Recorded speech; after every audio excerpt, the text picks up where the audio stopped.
Quinta, and whoops, let me Yes. click accept. So I feel that I can learn a lot from all of you, especially about your Buddhist perspective. So I'm looking forward to the discussion. So, oops, okay. So I don't have to tell you that the digital world is very chaotic, especially compared to the natural world. But the ship has sailed. We live in a technological world, and we have to learn how to navigate through it. So here's my starting point. So technology, not just in our digital age, but throughout all ages, technology was designed to extend our human capabilities to enable us to do more, right? So Socrates was afraid of the writing system because it would lead to forgetting. There was a physician, I believe his first name was Conrad Gesser, who was a Swiss physician who felt the printing press would lead to all kinds of anxiety. Here we are in the digital age. We have access to more information, more people than ever before in history. But ultimately, the human mind is still a bottleneck to be able to process that information. Why is it a bottleneck? It's because a very long-standing theory in psychology is that the mind has a limited pool of attentional resources, also called cognitive resources. This has been studied for many decades, over 5 decades. And the idea is that, we think of it as a metaphor of a tank, and things we do throughout the day can deplete this tank, but we can also do things to replenish the tank, such as taking breaks. Getting a really good night's sleep helps you start your day with a full tank. So what do we mean by attention? And I like to go back to the father of psychology, William James, who in his book, The Principles of Psychology, he wrote the following. He says, everyone knows what attention is. It's the taking possession by the mind in clear and vivid form of one out of what seem several simultaneous possible objects or trains of thought. Focalization, concentration of consciousness are of its essence. Of course, everyone knows what attention is, but this doesn't really provide a good operationalization of what attention is. So there are 2 kinds of attention. We can try to understand attention a little bit better by talking about these. There's controlled processing. This is when you're doing something that requires some kind of effort, mental effort. And this is really closer to what William James talked about when he talked about focalization.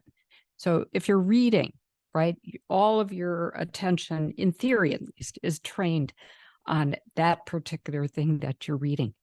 But there's also something called automatic processing. And this is an unconscious reaction that we have to stimuli in the environment. But it could also be from something within ourselves. So if you're driving, you're especially driving on a straight road, it pretty much becomes an automatic activity until a car swerves in front of you. And then all of a sudden you would hit the brakes or change lanes, and your automatic processing switches to controlled processing.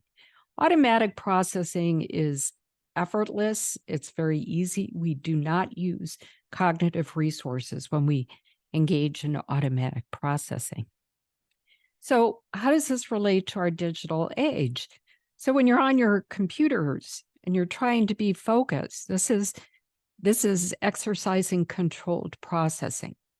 On the other hand, there's so many things we do that are automatic, such as you see your phone next to you, you automatically grab it, swipe it open, or you see a notification for social media, or you have tabs on your browser, one tab catches your attention. You click on it or you go to check email. All of these are automatic kinds of activities. So I have spent several decades looking at human-computer interaction.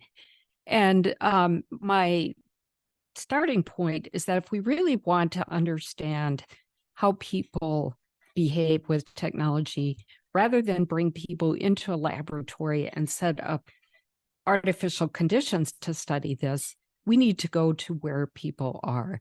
And I have done a lot of laboratory studies. I'm trained in psychology. I understand the value of experimental studies. They can be very valuable.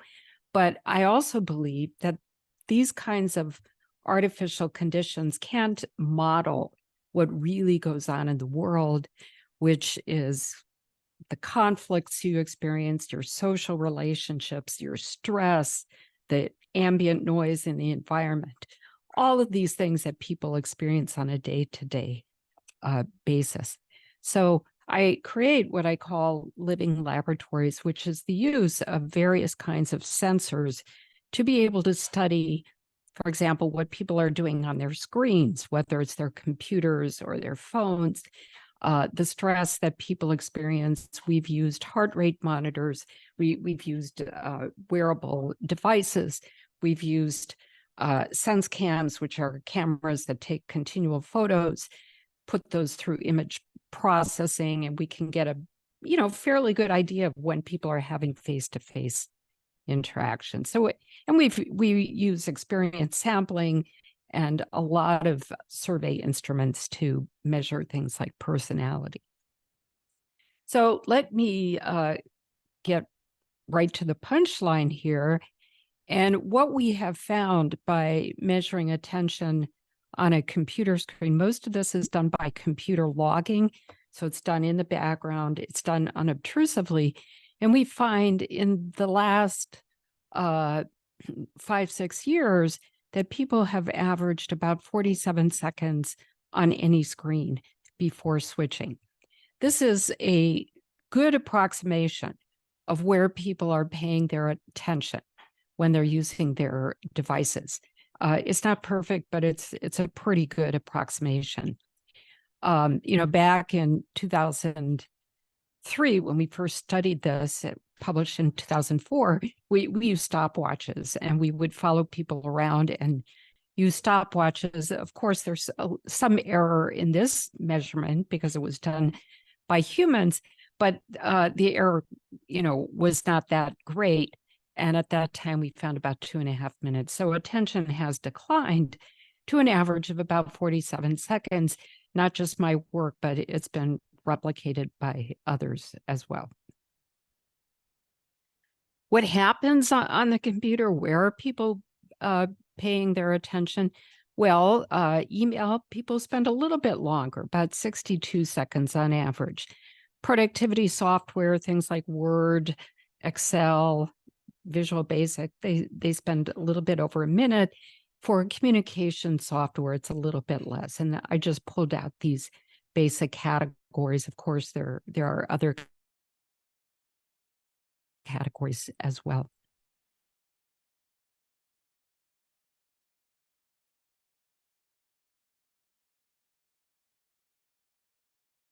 Actually switch their screens. This is a work day for knowledge workers. And we've measured people, various samples over the years in doing information work. People change screens on average about 566 times a day. They check their email 77 times a day on average. For those people in our sample who used Facebook, they checked Facebook 38 times a day on average. And at the time, that this was the only social media that we looked at. We didn't look at Twitter or TikTok or Instagram. I just wanted to include this slide because I thought it was pretty important.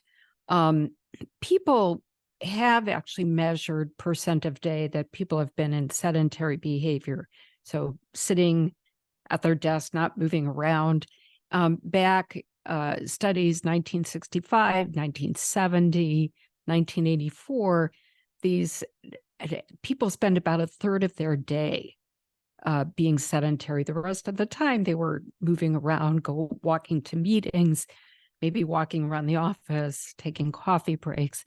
In a study done in 2019 that I did with colleagues, we measured 750 information workers in the US for an entire year using sensors.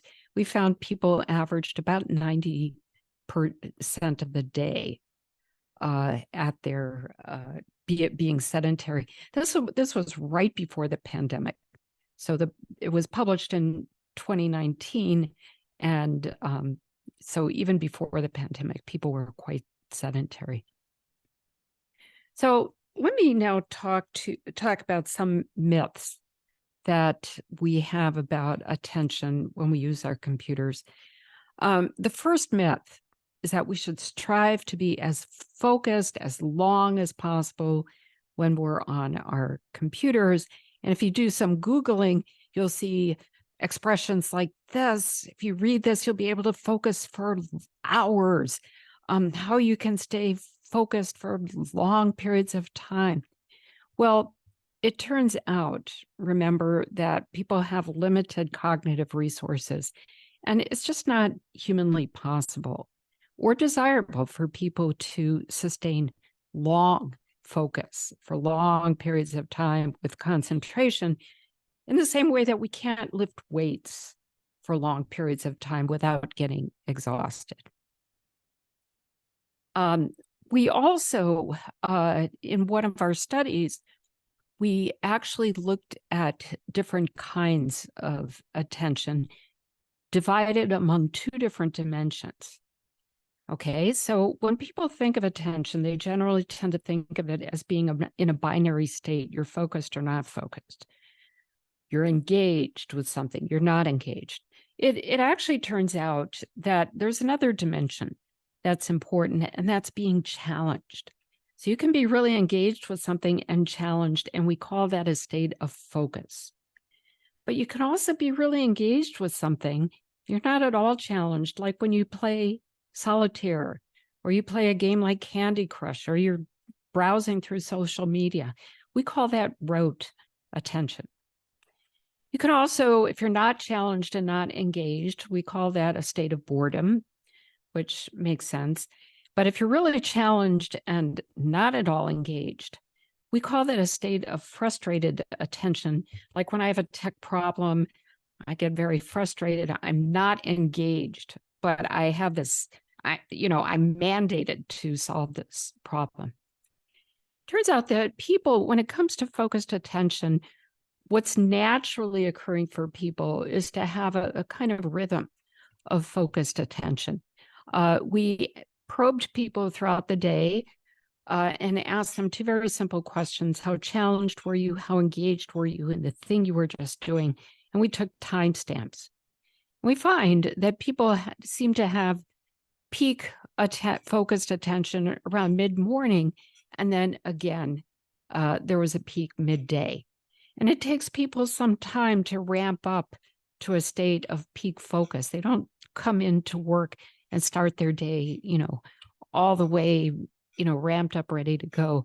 And then after they achieve peak focus in the afternoon, they tend to do other tasks that are simpler. And this seems to correspond with the ebb and flow of our attentional resources. So our attention seems to follow natural rhythms. People do get cognitive fatigue. When they become fatigued, there's less cognitive control. And so we really need to think about how we can balance attention instead of long extended periods of focus, to think about balancing it with, rote states or even boredom. Strangely enough, people in our samples rarely experienced frustrated attention, rarely responded being challenged and not engaged. Okay, myth number 2, and you hear this a lot. let's avoid any kind of rote, mindless activity. It's a waste of time. Let's not do social media. Let's not do, playing simple games. Don't do that online Scrabble. It's just a waste of your time. Well, let me introduce you to Maya Angelou, who you might know. She was a revered poet and writer. She wrote the book, I Know Why the Caged Bird Sings. If you're not familiar with her work, she's just a beautiful writer. She talked about having two kinds of minds, her big mind and her little mind. And with her big mind, she wrote very deep thoughts, but she also had a little mind where she would pull back from her deep mind, and she would do something that was a rote activity. She would do crossword puzzles or play solitaire, and it allowed her big mind to replenish. It allowed her cognitive resources to build back up. Our emotions also play a role in our attention. And it turns out, and this is from one of our studies, that people are happiest when they're doing rote activity. Why is that the case? It's because they're not stressed. They're doing something that's engaging, it's easy, they're not putting in a lot of mental effort. And as a result, people are happiest. And so this was a surprising result for us. So road activity actually can have a function for us. It can enable us to pull back and let our cognitive resources replenish to enable us to do hard work. Plus, we're also happy, puts us in a better mood. Okay, myth number 3. Flow. You're probably very familiar with the idea of flow. It's a term that the psychologist Mihaly Csikszentmihalyi came up with to talk about extremely deep engagement in something where we just are unaware of the passage of time. And so there's a myth, you see, that when we use our devices, we should really be trying to enter flow. Well, when we do knowledge work, and I've studied knowledge workers for a long time, turns out that a state of flow is actually rare. And it's also maybe not desirable because of the nature of the work. Knowledge work uses an analytical mindset. Now, if you are an artist, a musician, you have a hobby, you play sports, it's very easy to get into flow. My first degree was in art, and I regularly got into flow. It's a very creative experience. I do analytical work now. I don't get into flow very often, and it's fine. I'm still rewarded. I'm still fulfilled. But it's more important, instead of striving for this unattainable flow in knowledge work, let's instead become aware of when our peak focus times are. And let's strive to do the best we can during those peak focus times. The last myth is that we need to blame ourselves for our distractions, our interruptions, our multitasking. Well, it turns out, yeah, some people are born lucky with, they're able to have good self-control, good self-regulation. A lot of people are not born so lucky. And of course, we're sitting in front of what's called the world's largest candy store. We're tempted by information, by connecting with other people. So yes, discipline is part of it, but it's by no means the full story.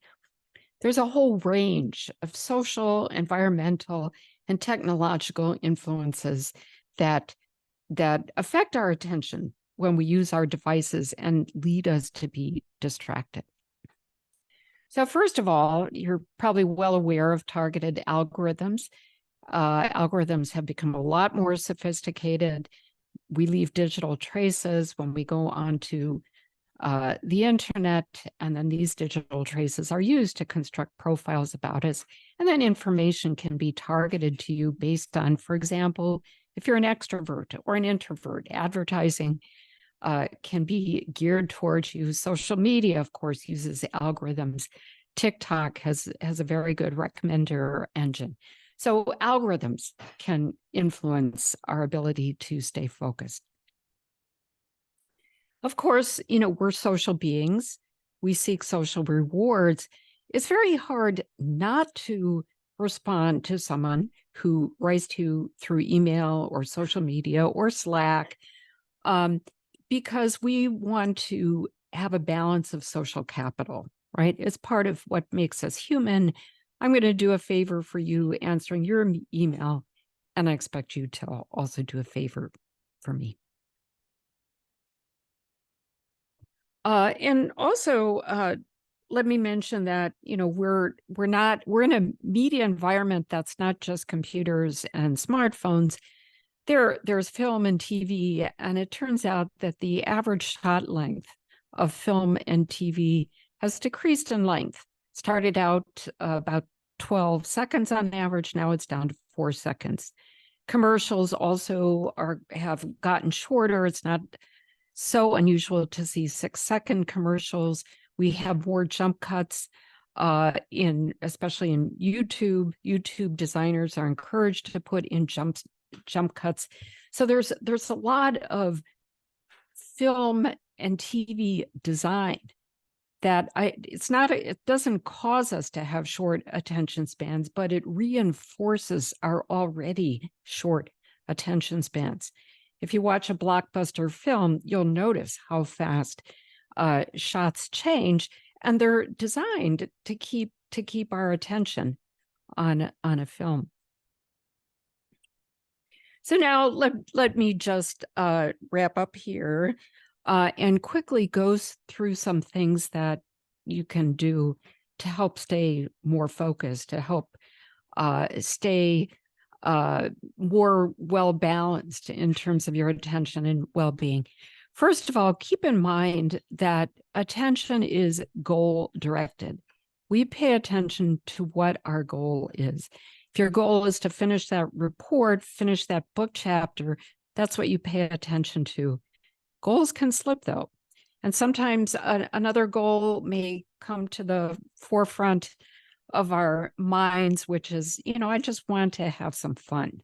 And so you'll go on social media and that becomes your goal. So goals are slippery. We did a study where we asked people at the beginning of the day, what's your task goal for the day? And what's your emotional goal? What do you want to accomplish? How do you want to feel? When people were asked these two questions at the beginning of the day, they stayed on track longer. But the bad news is that their goals still slipped. We need to be continually reminded of our goals. It's not enough to just write down goals and look at it at the beginning of the day. You can practice what I call meta-awareness. And so I was very thrilled to see your connection with Buddhism. This idea actually comes to me from a course I took on mindfulness-based stress reduction. My university offered it during the pandemic. And of course, mindfulness, as you know, helps you train your mind to stay in the present. So many things we do on our devices that I talked about this earlier, use automatic processing, right? We're doing so many unconscious things. But if you can probe yourself, which is what I do, to keep your attention on the present, on the task at hand, we can learn to recognize urges that we have, or we recognize stimuli that come and try to hijack our attention. And so I found that this practice helps me a lot. It helps me reflect on reasons why I'm distracted. And most of the time, it's because I'm bored or I'm procrastinating. And it raises these unconscious automatic processes to something more conscious. And then we can be more intentional and form a plan. I showed you how we have rhythms of attention throughout the day, rhythms of focused attention. So become aware of when your rhythms are. People have different circadian rhythms. Some people are early types, some people are late types. An exercise I do with my students is I have them keep a diary for a few days, and they simply answer the questions: how how challenged, how engaged you are. And it's a really easy way to determine when your peak focus times are. And then plan your day. Don't just write down a to-do list, but actually design your day so that the most important work, the work that requires the most creativity, is done during your peak focus times. Yohaku nobi is a Japanese term that means the beauty of empty space. And I mentioned that, I started off being an artist. And one of the things you learn in art is to think about the space around the figure in your painting, because that space is really important. It sets off the figure and it enables that figure to shine. This is the Ryoanji Gardens in Kyoto. If you've ever been there, beautiful, beautiful contemplative gardens. And the space around the rocks is very, very carefully designed. So how does this relate to our digital life? Think about the space between the time you're doing the hard work and intentionally put in empty space. What is empty space? It's time to contemplate, to meditate, to be able to pull back, to do rote activity if that's what makes you happy, if that can help you relax. So you need to intentionally design into your day, and don't wait until you're exhausted and then say, whoa, it's time for me to take a break, but really be proactive. Consider that tasks do have an emotional valence. Don't design your day so that you have back-to-back tasks, which are probably going to not make you very happy. This is a study we did where we have people, this was a laboratory study. They had a task, they had to write an essay, and at first they wrote it without being interrupted, and then they did it again where they were continually interrupted. And of course, we counterbalance the design. Some people had interruptions first and then without interruptions. And we used emotion detection software, and you can see the person on the left, this person is doing the task without interruptions. Their face is determined as being neutral in expression. And then I just chose these two examples to show you that during the time the person was interrupted, their face was detected as having angry expressions. And indeed, the statistical analysis showed that people had more angry and sad, negative experiences, emotions, when they were being interrupted. So let me close by saying we really need to think about achieving a balance. This is called psychological homeostasis. So, we can't just think about pushing ourselves, being as productive as possible. This whole idea of pushing ourselves to be productive is just embedded in our Western culture. If you know the behavioral psychologist B.F. Skinner, he set an alarm to wake himself 4 times during the night because he felt that it was lost time to sleep. Instead, he needs to work. So here we are, we have this culture pushing us. We have tech that's, being thrown in our lap that's enabling us to be productive. But wait a minute, let's pause for a moment, and let's instead put well-being first. Because when people are positive, and there's a theory called the broaden and build hypothesis, and there have been experiments shown that when people feel positive, they actually can do more. They actually can be more productive. We can't be as productive when we're exhausted, and exhaustion and burnout happens quite a bit. So thank you. I realize I went a little bit over 25 minutes.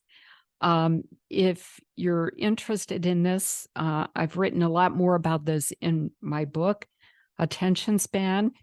I would invite you to follow me on Substack. I have a weekly column where I write about various topics related to attention and our device usage. And you can also follow me on LinkedIn or the site formerly known as Twitter. Thank you very much. So I will stop share, right? Okay.